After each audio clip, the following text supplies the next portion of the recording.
सोनपुर पटाभाड़ी छक निकटरे तरभा ब्लॉक जनप्रतिनिधि मानक उपरे अतर्कित आक्रमण घटना को नहीं आज संध्या 5टाରୁ 7ଟା ମଧ୍ୟରେ तरभा ब्लॉक सभागृहଠାରେ एक बैठक अनुष्ठित हो जाइछि।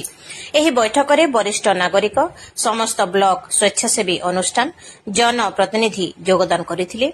बैठकରେ ब्लॉक जनप्रतिनिधि मानक उपरे अतर्कित आक्रमण घटना को नहीं एक निंदा प्रस्ताव आगत होइथिला। सोनपुर पुलिस घटना को नहीं नीरव रहिथिबा नहीं आलोचना करा जाइथिला।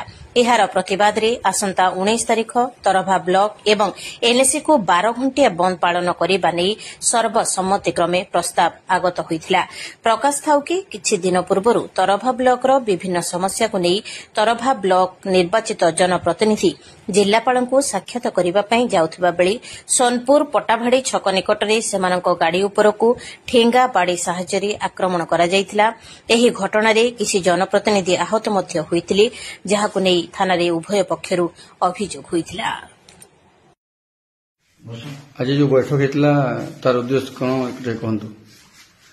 गत 12 तारिख रे हम तरभा अंचल जनप्रतिनिधि मानकू सोनपुर पटाभाड़ी छक रे आतर्कित आक्रमण हेतला।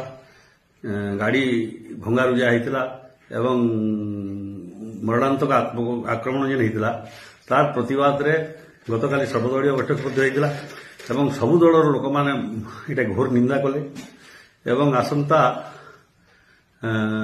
मंगलवार दिन 19 तारिख रे तरभा अंचल के बंद करवार लगे गोटे निष्पत्ति निया से तरभा टाउन रो सबू association merchant association senior citizen सबू तरभार सबू क्लब रो मेंबर्स एवं विभिन्न स्वेच्छासेवी संगठन रो मेंबर्स मान को डाकी गोटे सभा होता समस्ते ई घटना दृढ़ निंदा करथिले एवं आसंता पर दिन के मंगलवार दिन टोटाली तरभा के बंद कर स्वतःप्रभुत भाव तरभा के बंद करवार समस्ते निष्पत्ति नेले एवं तार संगे संगे तरभा ब्लॉक के मध्य बंद करवार लगी गोटे निष्पत्ति नियाई आसंता 19 तारिख दिन तरभा एनएससी संगे संगे टोटाल तरभा ब्लॉक रे सब गाड़ी जानवाहन चलाचल तार संगे संगे स्कूल कॉलेज तार संगे संगे आमर